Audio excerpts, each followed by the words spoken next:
Welcome back to the channel, YouTube. Let me talk to you. Another week and another episode of The Walking Dead: The Ones Who Live. Season 1, Episode 6, the finale, The Last Time. Let's get into it.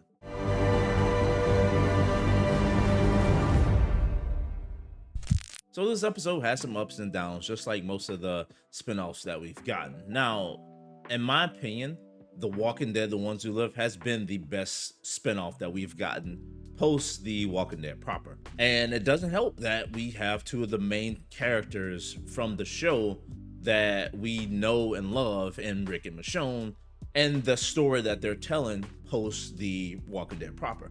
And it definitely brings back some of the feelings that I've had for The Walking Dead when it comes to these two characters, but it still doesn't capture that original feeling that I got with The Walking Dead when I first started watching it. And that's the problem with these spin-off shows, is that you as an audience member, or you as a writer or director or producer, can't recreate that feeling your audience got when your initial series dropped. It's just different. It came at a time to where there weren't a lot of things on television that were like this.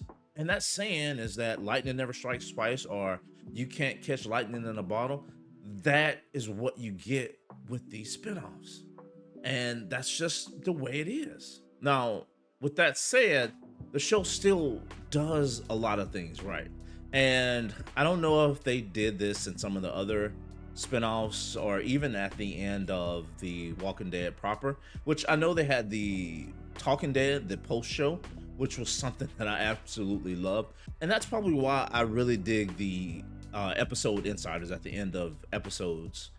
They give me a different insight, a different take on not just what my opinion is of the show or the direction I would have liked to see the show in, but a different insight, or the insight of what the director, the actors, they have in mind when they're doing these episodes.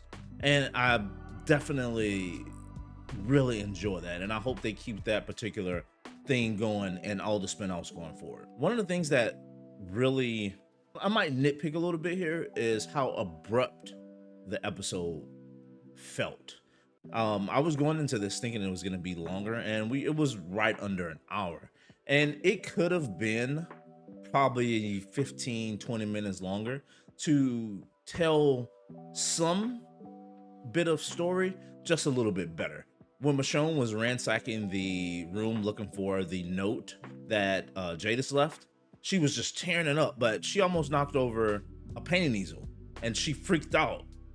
I'm like, well, you're literally destroying the room, so if someone walks in there, tipped over paint easel is not really gonna matter. So just some of that attention to detail I felt was lacking a little bit. Bill, I'm glad he got what was coming to him, and I'm glad it was at the hands of Rick. He really didn't show much of that villainous nature throughout the season, and that's probably in part to the show being more of a love story centered around Rick and Michonne. So we didn't really get a lot of the back end, and the echelon briefing that so-called was the next step. That was something that was always looming in the background, that outside threat, so to speak. And when Rick had that talk with Bill, the things that they were gonna do were absolutely diabolical, and they deserved everything that they got. Michonne sitting in on that briefing and just got up and walked out. I thought that was a little bit odd. You mean, if it's a mandatory briefing and you're the only soldier that's walking out, no one's gonna say anything, no one's gonna turn around? So again, some of the attention to detail was a little bit lacking in this particular episode. Dawn and Michonne had their, one-on-one and their proverbial come to Jesus meeting, and it ended again abruptly.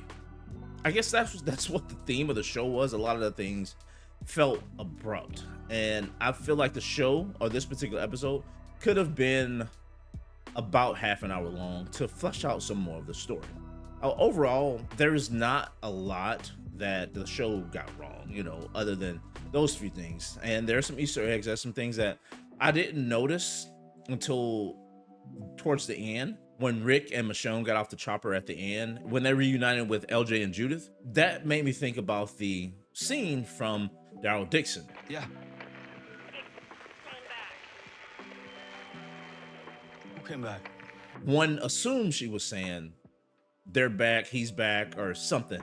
It was muffled, it was cracking, and you barely could hear it. I wonder if this is what Carol was talking about, but the timeline kind of feels funny. So I'm interested to see where this timeline takes place for the ones who live in the bigger picture of everything else. Because Carol showed up at the end of Daryl Dixon.